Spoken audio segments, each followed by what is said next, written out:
Hi there, welcome to Daisy Farm Crafts. I am Tiffany and I would like to do a quick demonstration today for this blue and pumpkin striped blanket that I've made. Um, it is a combination of a half double crochet, two together, and a double crochet. So nothing too crazy, but it does give you this beautiful texture. So the yarn that I used is Karen Simply Soft in the colors pumpkin. This is the orange color, and I used medium country blue and light country blue. So I'm going to grab my light country blue, and how to start is you would need any odd number for your base chain. So how about we work with 15 chains for today's tutorial? I think that will give us enough to for you to practice this stitch before you get this blanket going. All right, so I made 15 chains, and I think I forgot to tell you that I am using an H8 5.0 millimeter hook, and this was Karen Simply Soft, which is just a regular 4-weight acrylic, and you can use any 4-weight, I'm pretty sure this pattern would go with any yarn. Okay, here we go. We are going to start by yarning over, and then we'll work our first half double crochet two together across the 4th and 5th stitch from the hook. So 1, 2, 3, 4, yarn over, insert your hook, yarn over and pull up a loop, stop right there, yarn over and go into the 5th stitch from the hook, right there, yarn over, pull up a loop, now yarn over and pull through all of the 5 loops on your hook. That's the first part of this stitch. Now in the very same, that 5th single crochet, where the last loop that you worked into, let's work a regular double crochet.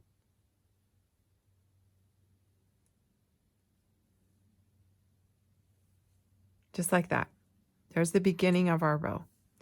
Now let's do this again. Across the next 2 stitches, we can go right into the next chain.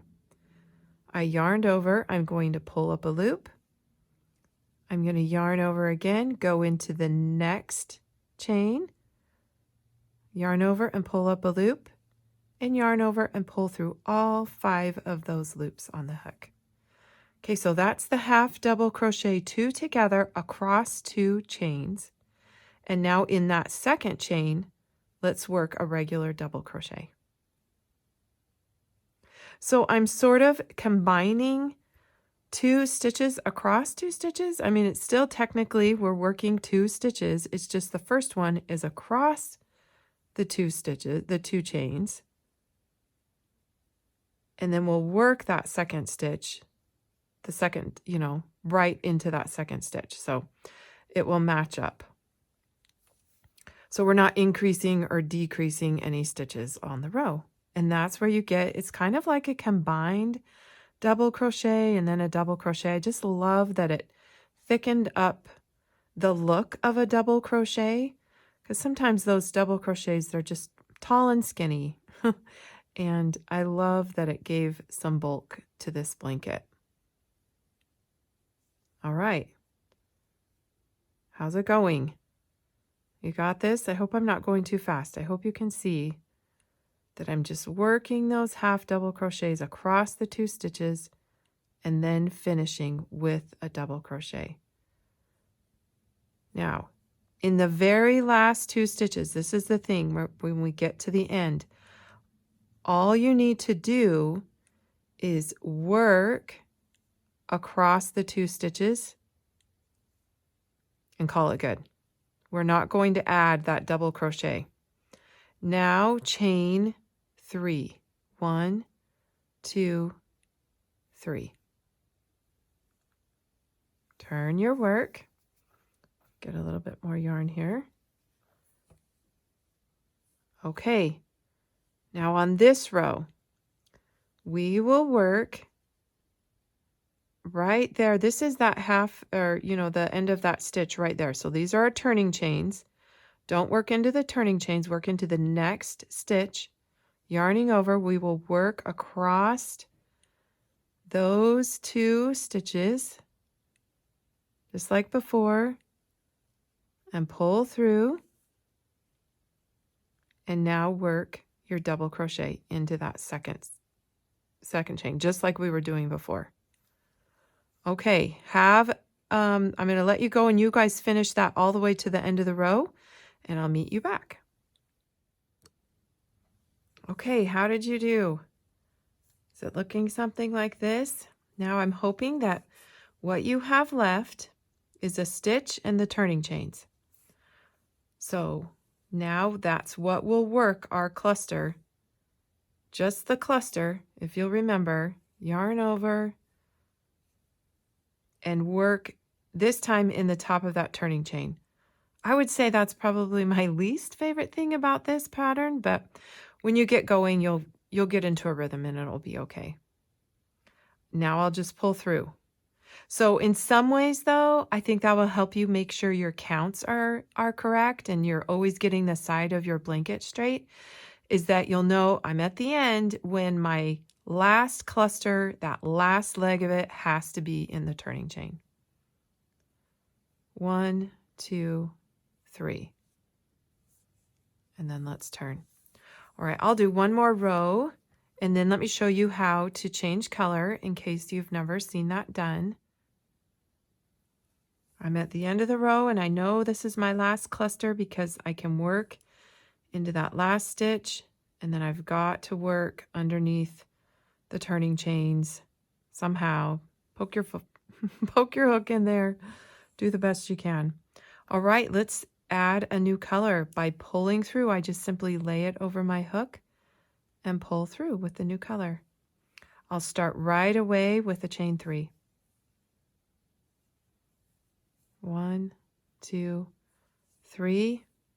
Turn my work. I'm going to start right into that very first stitch with my cluster, pull through, and get my double crochet going. All right, the next thing that you'll need to know will be the border. So let me just do a couple rows of this and then I can just demonstrate the border for you on this tiny swatch. And you'll know how to get this blanket underway.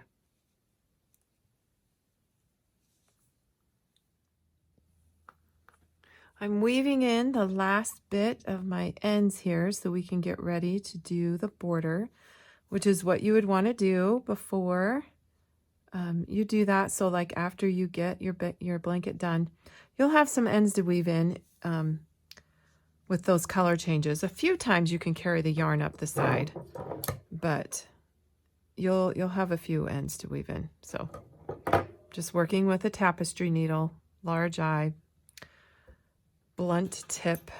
Okay, so here's our little sample. I'm just going to go ahead and take the pumpkin here just so we can see it. I trimmed mine obviously in white. Any corner you can pull up. It does not matter. I think I will pull it up as if I just chained and turned. And I'll start in that corner. Insert my hook. Lay my yarn over. I like to just pull up a loop. Chain 1. And I go ahead and single crochet right in there. Right in that thing. So first, my first round will be all single crochet. So I'm just working underneath each loop across. And when I get to that next corner, I'll work 3 single crochets into the corner. Now when we work down the sides of the blanket, it sort of worked out that it was about 3 single crochets per 2 rows. So it didn't quite work out that it was a 1-to-1 ratio for your single crochet. So do the best you can. My best advice always for the sides of the blanket is to keep them as evenly spaced as possible. So I know it's really hard. This is the hardest part, I think, about getting a border on down the sides. But it's nice to start with just a base of single crochet. So then when we start working the herringbone stitch, we'll have, you know, good even places to work. So you'll know that you're getting too many stitches if it starts to ruffle, and you'll know that you're getting too few if you really have to pull to reach over to the next stitch. Here we are back at the bottom though, so that's nice. We'll work our 3, and then across the bottom we can work 1 underneath each. This is the bottom of our chain. So we'll just work 1 per.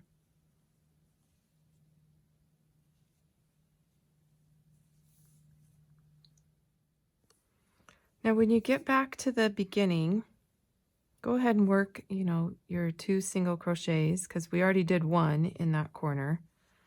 That's my second one. I just join right there with a slip stitch. And now let's just continue around with that first round of herringbone stitch. So I will chain 2, and I'm just going to work all in the same direction. This is the herringbone half. Yarn over, pull up a loop, and continue to pull through the first loop on the hook. Then yarn over and pull through 2. Yarn over, insert your hook, pull up a loop, keep pulling through the first one. So I'll just work 1 stitch per stitch, and then when I reach the corner stitch, the middle single crochet of those 3 that we did in the corner, I'll work 3 herringbone. Make sure I make it around the corner. So here's what 1 round looks like, and I'm back to the starting, and I just continued and did another round of herringbone, and I just did work the 3 right there. So I'll work my way. I guess this is the top of that turning. You know what I think I'll do? Yeah, this is that turning chain. We'll have to work underneath that. There we go.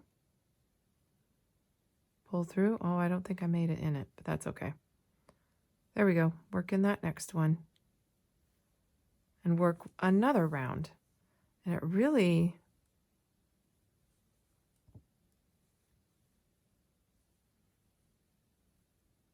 looks so good, don't you think?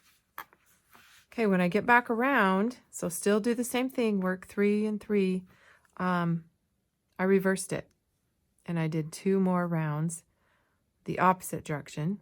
So just kind of estimate where you are when you return, chain 2 and turn, do it in the other direction, slip stitch, and you're done. But you know what? You could always just do 4 rounds in this direction too if you don't want to mess with it.